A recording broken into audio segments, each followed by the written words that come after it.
Saya sebut di buku itu bahwa Indonesia bakal anu, dan saya Amin, amin. berkali-kali menyatakan Amin. ya Indonesia bakal itu. Ya. Cuma kan di situ kita harus melihat tanda-tanda, gitu loh. Ya, saya selalu mengatakan tahun persisnya saya tidak tahu, tapi secara hitungan Primbon Jawa itu baru nanti 2061 sampai 2071.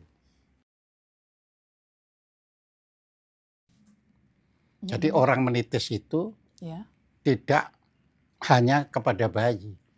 Pada sudah besar begini pun bisa menitis. Namanya menitis. Makanya itu dikisahkan pada pewayangan Romo nitis. Ya kan? Nitis ke siapa? Romo. Ya. Jadi di situ ke Krishna. Terus Laksmana menitis ke Arjuna. Artinya Krishna dan Arjuna sudah ada gitu. Itu nitis. Jadi seperti itu. Jadi bukan nitis itu dalam pengertian simpel kayak ketitisan mbahmu, tidak seperti itu. Dan orang yang nitis itu biasanya orang yang memiliki kemampuan untuk bisa akhirnya yang dititisi itu bisa membawanya, bisa mengembangnya. Jadi itu. Apakah ada kriteria untuk seseorang menjadi titisan seperti itu, Pak Ahmad? Loh ada, cuma kan kalau nitis itu dia tidak dikenal siapa yang nitis. Ya. Jadi orangnya yang ketitisan itu bisa langsung, kemarinnya orang ini kok biasa-biasa saja. Sekarang kok ngedap-ngedapi, pintar sekali anu. Karena ada yang nitisi. Nah, jadi di situ. Ya. Jadi nitis itu bisa ketika bayi, bisa ketika dalam perjalanan. Jadi belum tentu selalu dari bayi berarti ya Pak? Apanya? Belum tentu selalu tidak selalu dari bayi. Ya kan? Dan orang yang bisa nitis itu orang yang sudah bisa moksa. Betul. Ya, kalau belum bisa moksa ya tidak bisa nitis. Jadi orang-orang yang menitis pada zaman sekarang itu orang-orang zaman dahulunya memang berilmu tinggi ya Pak? Berilmu tinggi dan sudah bisa moksa. Bisa moksa. Seperti itu. Kemungkinan bisa nggak Pak, misalnya beliau itu menitis sampai berkali-kali gitu? Misalnya tahun ini beliau menitis misalnya di Kerajaan Majapahit atau di mana? Enggak, menitis itu kan tidak seperti candaan. Dia menitis itu punya misi. Lah kalau berkali-kali kan seperti orang candaan. Iya. Oh gitu. Guyonan ya Pak. Iya, guyonan. Ya, kalau misalnya orang bekas Ratu Majapahit nitis, kita nggak pernah dijajah kalau bisa nitis berkali-kali. Ya. Tidak berarti nitis itu tidak bisa berkali-kali, tapi kalau modelnya itu nitis modelnya, ya nggak ada. Karena nitis itu ilmu yang tinggi, membutuhkan orang yang dititisi itu yang memiliki, ya kan, istilahnya casing, ya, yang bisa untuk ditempati itu. Ya. Sehingga dia bisa mewujudkan kembali cita-cita luhurnya dulu. Jadi orang nitis bisa 1000 tahun lagi, bisa 2000 tahun. Jadi selalu punya misi ya Pak ya? Yo, punya misi itu dolenan Mbak, nitis itu Mbak. Iya. Ya. Kalau nitis itu tandanya nggak sakti, berarti nggak bisa ngerampungkan sesuatu. Iya.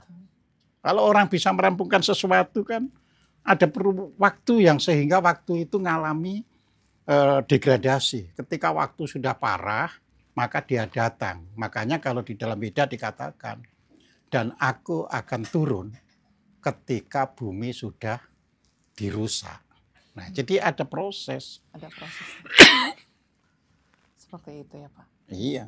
Jadi masalahnya percaya, tapi nitis itu tidak seperti candaan. Dia perlu waktu, perlu nuansa, perlu gebrakan. Begitu sudah nitis, apa misinya? Indonesia merdeka. Merdeka sudah. Misinya sudah terpenuhi. Nah, gitu loh. Mungkin nggak kalau misalnya ada yang menitis itu Pak, misinya itu memang membantu Indonesia menjadi mercusuar dunia? Mungkin nggak Pak? Loh, itu tidak hanya orang yang menitis, kalau saya yang sudah banyak belajar. Sekarang ini masih banyak di negara Indonesia ini orang yang umurnya 500 tahun, 600 tahun. Nggak perlu nitis. Orangnya ada.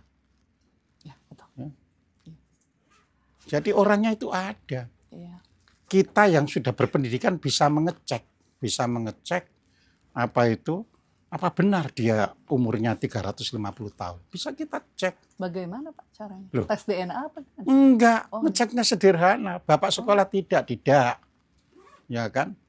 Berarti kalau 350 tahun umurnya, di sini ada raja siapa? Oh, dia sebut langsung. Oh, waktu itu raja ini, waktu itu benar secara ilmu.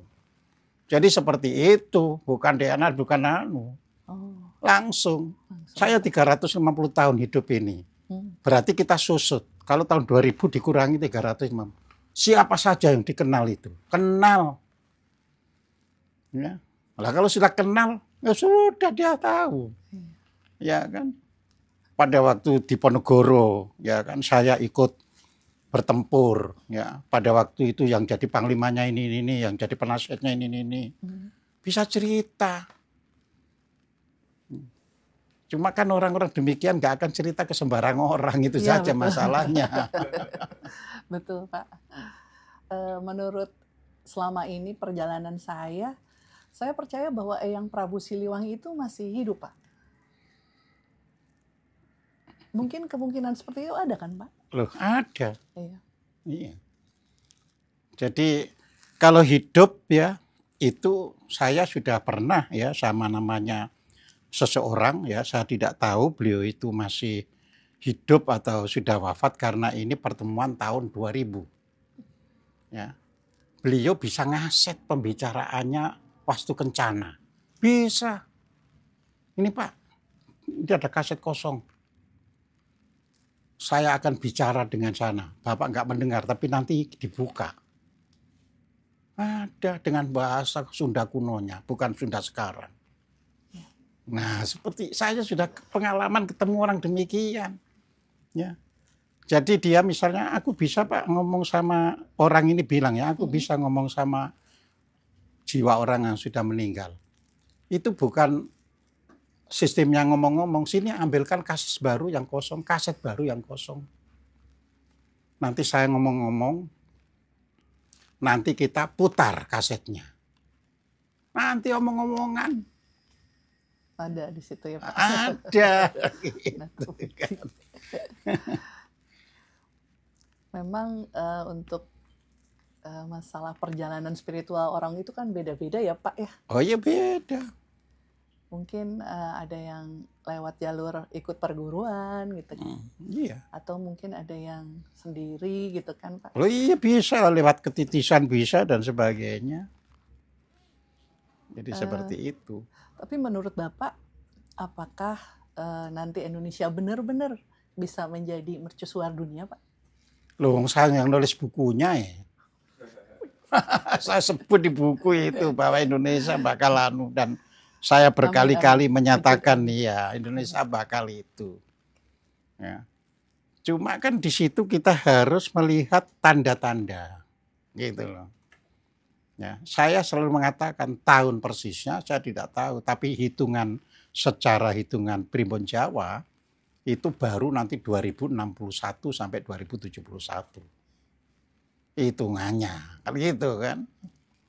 Nah, sekarang artinya apa kalau dari 2061 itu? Kalau sekarang 2024, ya kan masih sekitar 37 tahun, ya kan. Lah ini kan harus ada persiapan yang disebut periode waktu, windu. Ya. Sekarang ini, jadi tahun 2021 sampai Mei 2029, kita berada di windu sancaya. Ya. Apa artinya?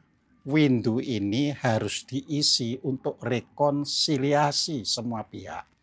Rekonsiliasi itu adalah pernyataan untuk hidup bersama tanpa lagi mempermasalahkan siapa salah, siapa benar. Kalau masih mempertanyakan, kamu salah ya, harus minta maaf dulu. Itu bukan rekonsiliasi. Masih mengedepan ego, Pak. Iya, kalau rekonsiliasi ya sudah. Kita semua, bangsa Indonesia, cinta tanah air Indonesia, bareng. Maju ke depan sama. Siapa penghalangnya? Harus kita betul-betul kita hadapi. Penghalang bisa datang dari luar, bisa datang dari dalam negeri. Ya. Penghalang dari dalam negeri bisa berupa teroris, bisa berupa orang-orang kaya yang tidak mau kekayaannya surut untuk berbagi kepada bangsa ini. Nah, jadi seperti itu. Nah, ini sampai 29 itu sancaya. Artinya 5 tahun lagi kita masih bisa untuk rekonsiliasi. Nah, nanti tahun 29 sampai tahun 37 ya, itu namanya Windu Adi. Artinya, Pak? Nah, Windu Adi itu artinya ya kan bahwa kita itu harus mulai mengedepankan nilai-nilai adi, nilai-nilai yang luhur. Kembali ke nilai-nilai Nusantara mungkin ya, Pak ya? Ya, bisa. Pokoknya nilai-nilai luhur dulu, ya kan? Ya tentunya dari Nusantara, maksud dari luar Nusantara, ya kan?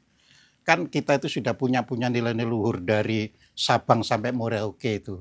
Orang bisa kumpul bersama, apa sih yang disebut kebaikan menurut suku Anda. Nanti semua kebaikan-kebaikan itu diadu kan ketemu.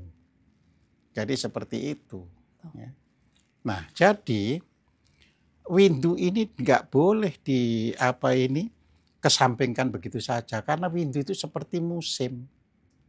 Kalau musim mau tanam harus musim hujan, jangan musim kemarau. Gitu loh. Jadi kalau sampai 29 ini lepas, Windu Adinya nggak bisa bangun. Karena nilai-nilai baik itu ketika sekarang sancaya ini kita benar-benar bisa saling menghormati, saling menghargai, duduk bareng, tidak ada yang dinyatakan siapa salah, siapa benar. Menyongsong kehidupan ke depan sama. Cinta tanah air Indonesia. Nah, harus begitu, Mbak. Ya seperti Pajajaran Anyar ya, Pak ya. Nah, bisa. Ya. Semua orang kan setara. Setara. Jadi kita semua harus bersatu untuk membangun Indonesia ini kan jadi Indonesia maju. Nah, nanti 37 ya sampai 45 itu namanya Windu Kuntara. Nah, itu memaksimalkan ya perbuatan-perbuatan tadi yang berasal dari nilai-nilai yang baik, yang tinggi tadi, dimaksimalkan. 45 bisa tercapai. Bisa kalau sekarang sudah bisa rekonsiliasi. Tapi kalau sekarang nggak bisa rekonsiliasi, ya nggak bisa.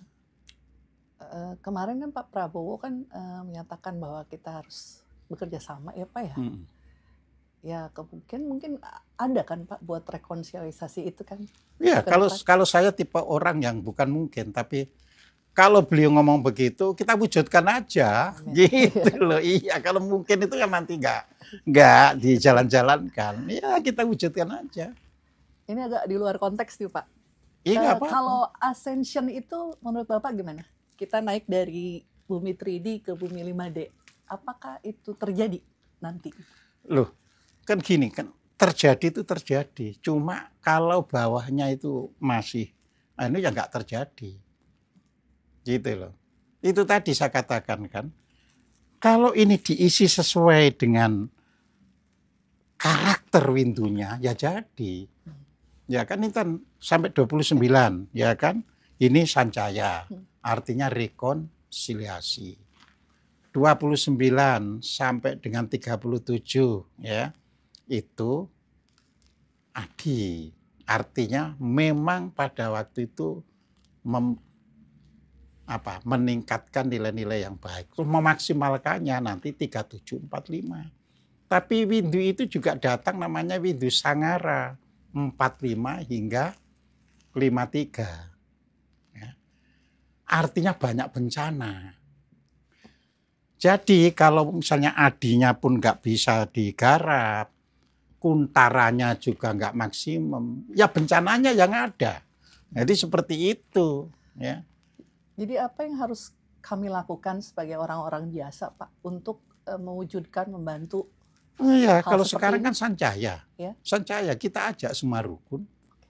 Kita ingatkan siapa yang masih nyinyir, ya tolong jangan nyinyir. Ya, nanti akan menimpa Anda sendiri. Ya, junjung semangat untuk hidup bersama. Ya, ada perbedaan tidak jadi masalah. Karena namanya manusia itu lain kepala, lain isinya. Jadi yang penting bisa akur untuk rekonsiliasi bersama. Jadi kita harus bisa menerima semua perbedaan berarti Loh ya, Pak? iya, kalau nggak bisa menerima perbedaan ya nggak ada rekonsiliasi kan gitu kan. Jadi rekonsiliasi itu wujud dari kita bisa menerima semua perbedaan. Jadi sudah tidak waktunya lagi kita mengatakan saya benar kamu salah, sudah tidak waktunya lagi. Ya, kita waktunya adalah melihat ke depan. Ya, perbedaan itu karena kita beda latar belakang. Kalau tidak ada latar belakang yang berbeda, ya nggak akan terjadi perbedaan. Ya. Latar belakang itulah yang membuat kita berbeda-beda ini. Latar belakang itu meliputi pendidikan, keluarga, lingkungan. Ya. Orang yang misalnya katakanlah ya sama orang Jawanya itu, orang Surabaya latar belakangnya bicara ceplas-ceplos, tidak pernah ya nutup-nutupi. Ya saya ini kan di konten ini selalu ngomong bebas saja, itu memang gaya orang Surabaya gitu loh ya. Jadi itu ya. Dan tidak pernah menyimpan dendam pada orang lain. Ya, itu juga gaya wong Surabaya kan gitu kan. Bar yo bar kan gitu kan. Ya. Jadi itu. Nah, kita